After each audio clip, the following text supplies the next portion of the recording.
Tell me timeline. Where the stuff has come from the past to current.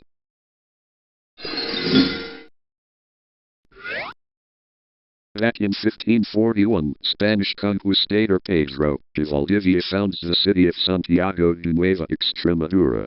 The settlement faces immediate and ongoing resistance from the indigenous Mapuche people. On 1553, the Mapuche led a massive uprising, capturing and killing Pedro de Valdivia at the Battle of Tucapel. This begins the Arauco War, a centuries-long conflict.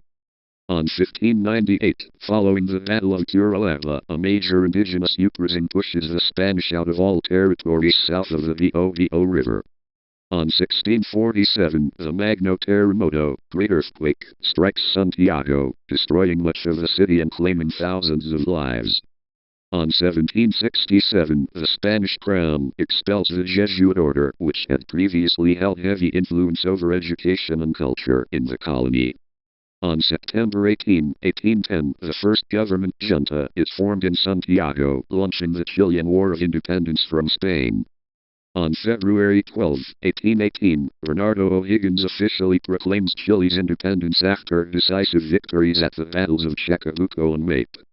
On 1879-1884, Chile fights the War of the Pacific against allied Peru and Bolivia. Chile wins and gains a significant portion of resource-rich northern territory. On 1925, a new constitution increases presidential powers and separates the Catholic Church from the state.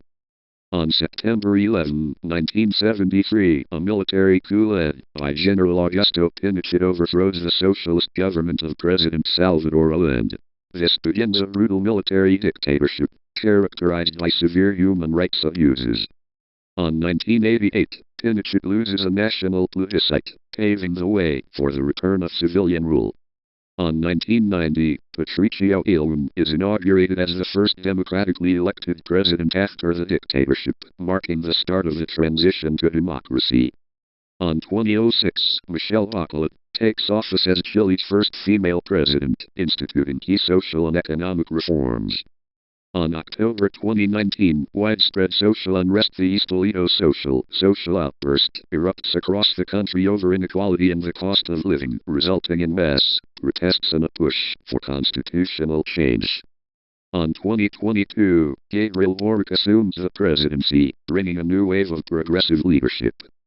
On 2023, Chilean voters reject the proposed conservative rewrite of the Constitution, which followed a similarly rejected progressive draft in 2022.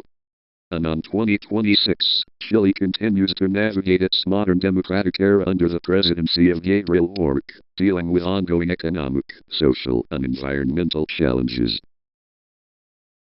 And that's all of the timeline.